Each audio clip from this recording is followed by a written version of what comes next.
വീണ്ടും സാമ്പിൾ ശേഖരിച്ച് മറ്റൊരു ലാബിലേക്ക് അയക്കാനാണ് ഇപ്പോൾ കോടതി നിർദ്ദേശം നൽകിയിരിക്കുന്നത്. സാങ്കേതികമായ കാര്യങ്ങളിൽ SITക്ക് മേൽ സമ്മർദ്ദം ചെലുത്താനാകില്ല. അതാണ് കോടതിയുടെ ഭാഗത്തുനിന്നുണ്ടായിരിക്കുന്നത്. 2 തവണ VSSയിൽ പരിശോധന നടത്തിയിരിക്കുന്നു. ആ പരിശോധനയിൽ കൃത്യമായ പൂർണ്ണമായ ഫലം ലഭിക്കാത്ത സാഹചര്യമുണ്ട്. എത്ര സ്വർണം നഷ്ടപ്പെട്ടു എന്നതിൽ കൂടുതൽ പരിശോധന വേണ്ടതുണ്ട് എന്നതുകൊണ്ട് വീണ്ടും സാമ്പിൾ എടുത്തുള്ള പരിശോധനയാണ്. അപ്പോൾ നമുക്ക് ഇതുവരെ കിട്ടിയ കാര്യങ്ങളിൽ നിന്ന് മനസ്സിലാക്കാനാവുന്നത് SIT ഹൈക്കോടതി ദേവസ്വം ബെഞ്ചിൽ ഇടക്കാല റിപ്പോർട്ട് സമർപ്പിച്ചിരിക്കുന്നു. ഇടക്കാല റിപ്പോർട്ടിൽ വാദം കേട്ടിട്ടില്ല കോടതി. പക്ഷേ ഇടക്കാല ഉത്തരവ് കോടതി പുറപ്പെടുവിച്ചുകൊണ്ടിരിക്കുകയാണ്. വാദം കേൾക്കാതെയുള്ള ഉത്തരവാണ്.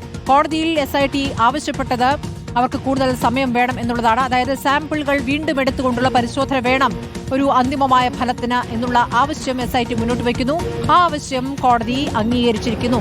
അപ്പോൾ കൂടുതൽ ശാസ്ത്രീയ പരിശോധനയ്ക്കായി ഇനിയും സാമ്പിൾ എടുക്കാം എന്നാണ് പറയുന്നത്. അപ്പോൾ ഇനി സാമ്പിൾ ശേഖരിച്ച് ഒന്നിൽ നിന്ന് തുടങ്ങേണ്ടിയിരിക്കുന്നു SITക്ക് എന്നുള്ളതാണ്. ഇതിലൂടെ VSSയിൽ നടത്തിയ പരിശോധനാ ഫലം പൂർണ്ണമാകാത്തതിനാൽ ഇനി അവിടെ പരിശോധനയില്ല എന്നുള്ളതാണ്. കൂടുതൽ ശാസ്ത്രീയമായ പരിശോധനയ്ക്കായി മറ്റൊരു ലാബിലേക്ക് അയക്കും എന്നുള്ള വിവരമാണ് ഇതുവരെ നമുക്ക് നൽകാനാവുന്നത്. ഏതായാലും കോടതി ഇപ്പോൾ ഇടക്കാല ഉത്തരവ് പുറപ്പെടുവിച്ചുകൊണ്ടിരിക്കുകയാണ്. കഴിഞ്ഞ തവണ കോടതിയിൽ നിന്ന് വന്നതുപോലുള്ള പരാമർശങ്ങളിലേക്ക് ഇനിയും കോടതി കടക്കുമോ, ഈ സർക്കാരിന് ആശ്വസിക്കാനുള്ള വക, SITക്ക് ആശ്വസിക്കാനുള്ള വക എന്ന രൂപത്തിലുള്ള ഒരു പ്രതികരണം ഉണ്ടാകുമോ, അത് നമുക്ക് കാത്തിരിക്കേണ്ടതുണ്ട്. നിലവിൽ ഇപ്പോൾ വീണ്ടും പരിശോധന വേണം എന്ന SITയുടെ ആവശ്യം കോടതി അംഗീകരിച്ചിരിക്കുന്നു എന്നുള്ളതാണ്. കുറ്റപത്രം ഉടൻ സമർപ്പിക്കാൻ സാധ്യതയിൽ സമയം വേണം എന്നുള്ള ആവശ്യം കൂടി SIT മുന്നോട്ട് വയ്ക്കുന്നുണ്ട്. അതിന്മേൽ കോടതി എടുക്കുന്ന നിലപാടും പ്രധാനമാണ്. കുറ്റപത്രം സമർപ്പിക്കണമെങ്കിൽ സ്വാഭാവികമായിട്ടും ഇതൊക്കെ ഇതിന്റെ തുടർച്ചയാണ്.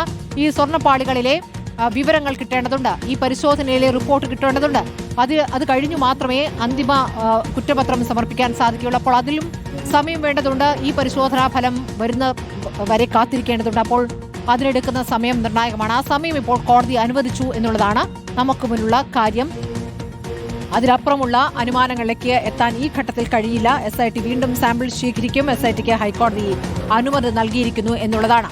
ഹരിമോഹൻ, ഇപ്പോൾ ഇടക്കാല റിപ്പോർട്ട് SIT സമർപ്പിക്കുകയാണ്. ഇടക്കാല റിപ്പോർട്ടിൽ വളരെ നിർണായകമായ വിവരങ്ങളുണ്ട്. രാഷ്ട്രീയ നേതാക്കളെ ചോദ്യം ചെയ്തടക്കമുള്ള കടകംപള്ളിയെ, അടൂർ പ്രകാശിനെയൊക്കെ ചോദ്യം ചെയ്തതിലടക്കമുള്ള വിവരങ്ങൾ ആ റിപ്പോർട്ടിലുണ്ട്. പക്ഷെ അതിന്മേൽ വാദം കേൾക്കുന്നില്ല.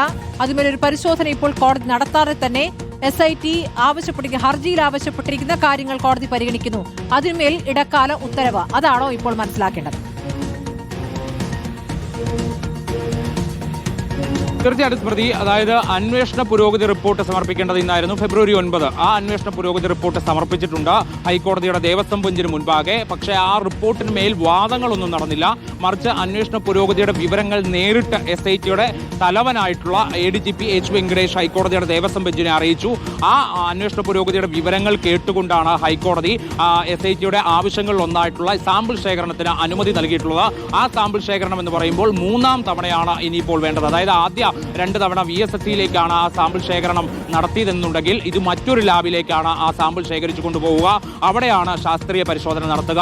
അവിടെ വെച്ചാണ് ഈ കാലപ്പഴക്കം അടക്കമുള്ള കാര്യങ്ങളിൽ ഒരു തീർച്ച വരുത്താൻ അല്ലെങ്കിൽ ഒരു വ്യക്തത വരുത്താൻ വേണ്ടി കഴിയുമെന്ന് SIT പ്രതീക്ഷിക്കുന്നത്. അതിൽ ഏറ്റവും പ്രധാനപ്പെട്ട SIT മുന്നോട്ട് വെക്കുന്ന പേരുകളിലൊന്ന് ഭാഭ അറ്റോമിക് റിസർച്ച് സെന്ററിൻ്റെതാണ്. കൂടുതൽ അത്യാധുനിക സൗകര്യങ്ങൾ, സംവിധാനങ്ങളൊക്കെ തന്നെ VSSയേക്കാൾ ഉണ്ട് എന്നുള്ളതാണ് SIT ചൂണ്ടിക്കാണിക്കുന്നത്. അങ്ങനെയാണ് ഈ ഭാഭ അറ്റോമിക് റിസർച്ച് സെന്ററിൽ ഈ പരിശോധന നടത്താനുള്ള സാധ്യത നമുക്ക് മുന്നിൽ കാണാൻ കഴിയുക. തൊട്ടടുത്ത ആഴ്ച, അതായത് മാസപൂജയ്ക്ക് വേണ്ടി നട തുറക്കുന്ന ആഴ്ച തന്നെ ഈ സാമ്പിൾ ശേഖരിച്ചുകൊണ്ട് വിദഗ്ധരുമായി ഒപ്പം ചെന്ന് SIT സന്നിധാനത്ത് നിന്ന് ഈ പാളികളിലെ സാമ്പിൾ ശേഖരിക്കും. എന്നിട്ടായിരിക്കും ഈ വിദഗ്ധ പരിശോധനയ്ക്ക്, ശാസ്ത്രീയ പരിശോധനയ്ക്ക് അയക്കുക. ഇനി ആ പരിശോധനയിൽ ഇതെല്ലാം തെളിയും അല്ലെങ്കിൽ ഇതെല്ലാം അറിയാൻ കഴിയും എന്നുള്ളതാണ് SIT കരുതുന്നത്. കാരണം 2 തവണ പരിശോധന നടത്തിയിട്ടും അതിൽ നിന്ന് വ്യക്തമായൊരു വിവരം ലഭിച്ചില്ല. അതായത് കുറേ സ്വർണം, അതായത് 989 ഗ്രാം എന്ന് പറയുന്ന പ്രതികളുടെ കണക്കിന് അപ്പുറത്തേക്ക് വലിയ തോതിലുള്ള സ്വർണം, ഏകദേശം 1.5 കിലോയിലേറെ സ്വർണം നഷ്ടപ്പെട്ടിട്ടുണ്ടാകാം എന്നുള്ള ഒരു അനുമാനം SITക്കുണ്ട്. അത് 2 ശാസ്ത്രീയ പരിശോധന കൊണ്ടുണ്ടായ ഒരു അനുമാനമാണ്. പക്ഷെ അതിനപ്പുറത്തേക്ക് എത്രയാണ് കൃത്യമായ കണക്ക് എന്ന് സ്ഥിരീകരിക്കാൻ SITക്ക് കഴിഞ്ഞിട്ടില്ല എന്നുള്ളതാണ് ഒന്നാമത്തെ പ്രശ്നം. അത് ശാസ്ത്രജ്ഞർ നൽകിയിട്ടുള്ള മൊഴികളിൽ നിന്ന് പോലും അതിൽ കൃത്യമായ ഒരു കണക്കിലേക്ക് എത്താൻ കഴിഞ്ഞിട്ടില്ല. രണ്ടാമത്തെ കാര്യം എന്ന് പറയുന്നത് ഈ പാളികൾ, അതായത് ദ്വാരപാലക പാളികളും കട്ടിടപ്പാളികളും അപ്പാടെ മാറ്റിയിട്ടാണോ കൊണ്ടുവന്നത്, അല്ലെങ്കിൽ ഏതെങ്കിലും ഒരു പാളിയെങ്കിലും മാറ്റിയിട്ടുണ്ടോ, ഇക്കാര്യമായിരുന്നു ശാസ്ത്രീയ പരിശോധനയിൽ പരിശോധിച്ചത്. അങ്ങനെ ആ ശാസ്ത്രീയ പരിശോധനയ്ക്ക് ഒടുവിൽ വന്നിരിക്കുന്ന ഒരു റിപ്പോർട്ട് പ്രകാരം ഈ പാളികളിൽ ചിലതിന്, അതായത് ഒന്നിലധികം ചില പാളികളിൽ ഈ മെർക്കുറിയുടെ അംശമില്ല. 1998 വിജയ് മല്യയുടെ UB ഗ്രൂപ്പ് സ്വർണം പൊതിഞ്ഞപ്പോൾ അല്ലെങ്കിൽ പൊതിയാൻ വേണ്ടി അതിൽ മെർക്കുറി ഉപയോഗിച്ചിരുന്നു. 2019 ഇത് വീണ്ടും സ്വർണം പൂശാനായി ഉണ്ണികൃഷ്ണൻ പോറ്റി കൊണ്ടുപോയി തിരികെ എത്തിക്കുന്ന സമയത്ത് ഈ പല പാളികളിലും മെർക്കുറി ഉണ്ടായിരുന്നില്ല എന്നുള്ളതാണ് ശാസ്ത്രീയ പരിശോധനയിൽ കണ്ടെത്താൻ കഴിഞ്ഞത്. ഇനി സ്വർണം പൂശിയാൽ പോലും അത് മറ്റു പല രാസലായനികൾ ഉപയോഗിച്ച് അത് പൂശിയാൽ പോലും മെർക്കുറിയുടെ അംശം ചെറുതായിട്ടെങ്കിലും അതിനകത്തുണ്ടാകും. അത് ശാസ്ത്രീയ പരിശോധന വഴി കണ്ടെത്താൻ കഴിയുമെന്നുള്ളതാണ് ശാസ്ത്രജ്ഞർ നൽകിയിട്ടുള്ള മൊഴി. പക്ഷേ ഇതിൽ പല പാളികളിലും ആ മെർക്കുറിയുടെ അംശം ഇല്ല. അങ്ങനെയാണെങ്കിൽ ആ പാളികൾ പൂർണ്ണമായിട്ടും അതായത് ഈ ചില പാളികൾ പൂർണ്ണമായിട്ടും മാറ്റിയിട്ടുണ്ടോ, അത് മാറ്റിയിട്ടാണ് ഉണ്ണികൃഷ്ണൻ പോറ്റി കൊണ്ടുവന്നിട്ടുള്ളത്. അതിലൊരു സ്ഥിരീകരണം നടത്തേണ്ടതുണ്ട്. അതെന്തായാലും 2 വട്ടം VSSൽ നടത്തിയ പരിശോധനയിലും ആ സ്ഥിരീകരണത്തിലേക്ക് എത്താൻ കഴിഞ്ഞില്ല. അതാണ് ഇനിയിപ്പോൾ നടത്തുന്ന 3ാമത്തെ പരിശോധനയിൽ കൂടി ആ സംശയമാണ് ദൂരീകരിക്കാൻ കഴിയും എന്നുള്ള ഒരു വിശ്വാസത്തിൽ SIT എത്തുന്നത്. അക്കാര്യമാണ് ഹൈക്കോടതിയെ ധരിപ്പിച്ചതും. ഹൈക്കോടതിക്ക് ഇതിനകത്ത് വേണ്ടത് ഒരു ശാസ്ത്രീയ അടിത്തറയാണ്. കാരണം കുറ്റപത്രം സമർപ്പിക്കുമ്പോൾ ഈ കേസ് നിലനിൽക്കാത്ത സാഹചര്യം വരും ശാസ്ത്രീയ അടിത്തറ ഇല്ലെങ്കിൽ. കാരണം അത് സ്വർണം കട്ടു അല്ലെങ്കിൽ സ്വർണം കൊള്ളയടിച്ചു എന്നുള്ള ചില മൊഴികളുടെയും മറ്റു ചില തെളിവുകളുടെയും ഒക്കെ അടിസ്ഥാനത്തിൽ നമുക്ക് ഒരു നിഗമനത്തിലേക്ക് എത്താൻ കഴിയും. പക്ഷേ അത് കുറ്റപത്രം സമർപ്പിക്കുമ്പോൾ നിലനിൽക്കില്ല. അതിന് കൃത്യമായി ശാസ്ത്രീയ അടിത്തറ വേണം. ആ ശാസ്ത്രീയ അടിത്തറ വെച്ചുകൊണ്ടാണ് മറ്റു കാര്യങ്ങൾ, അതായത് കുറ്റപത്രം സമർപ്പിച്ച അതിന്റെ വിചാരണ നടപടികളൊക്കെ തന്നെ തേടേണ്ടതുള്ളത്, പ്രോസിക്യൂഷൻ അനുമതി തേടേണ്ടതുള്ളത്. പക്ഷേ നിലവിൽ എന്തായാലും അത്തരത്തിലുള്ള ഒരു കാര്യങ്ങളും ഈ നിലവിലുള്ള പരിശോധനയിൽ ഇതുവരെ നടത്തിയ പരിശോധനയിൽ ഇല്ല. അതുകൊണ്ട് ഇനി വരും ദിവസങ്ങളിൽ നടത്തുന്ന പരിശോധനയ്ക്കകത്ത് ഉണ്ടാകും എന്നുള്ളതാണ് SITയുടെ പ്രതീക്ഷ. അതുവഴി കുറ്റപത്രം സമർപ്പിക്കാൻ കഴിയുമെന്നും SIT വിശ്വസിക്കുന്നു. അതായത് മാർച്ച് ആദ്യ വാരത്തോടുകൂടി SIT കുറ്റപത്രം സമർപ്പിക്കുമെന്നുള്ളതായിരുന്നു പുറത്തുവരുന്ന വിവരങ്ങൾ. കാരണം അതിന്റെ കാരണം എന്ന് പറയുന്നത് ഈ 2ാമത്തെ ശാസ്ത്രീയ പരിശോധനാ ഫലം വരുന്ന സമയത്ത് ഈ കാര്യങ്ങളിലൊക്കെ ഒരു വ്യക്തതയുണ്ടാകും, സംശയങ്ങൾ ഒരുപാട് നിവാരണം ചെയ്യാൻ കഴിയുമെന്നുള്ളതായിരുന്നു SIT പറഞ്ഞിരുന്നത്. ഹൈക്കോടതിയും അത് തന്നെയായിരുന്നു പ്രതീക്ഷിച്ചിരുന്നത്. പക്ഷേ 2ാമത്തെ ഫലം ശനിയാഴ്ച കയ്യിൽ കിട്ടിയപ്പോൾ അതെന്തായാലും നടക്കില്ല എന്ന് മനസ്സിലായി. അതായത് മാർച്ച് ആദ്യ വാരത്തോടുകൂടി കുറ്റപത്രം സമർപ്പിക്കാൻ കഴിയില്ല എന്നുള്ളത് ഏറെക്കുറെ ബോധ്യപ്പെട്ട് കഴിഞ്ഞു. കാരണം ഇനിയിപ്പോൾ 3ാമത്തെ പരിശോധന നടത്തുമ്പോൾ അതിന് ആഴ്ചകളുടെ സമയമെടുക്കും, ഏറ്റവും കുറഞ്ഞത് 2 ആഴ്ചയെങ്കിലും എടുക്കും എന്നുള്ള കാര്യം ഉറപ്പാണ്. അപ്പോൾ ഇനി എന്നാണ് കുറ്റപത്രം സമർപ്പിക്കാൻ കഴിയുക എന്നുള്ള കാര്യത്തിൽ പോലും ഒരു വ്യക്തത വരണമെന്നുണ്ടെങ്കിൽ ഈ പരിശോധന പൂർത്തീകരിക്കേണ്ടതുണ്ട്.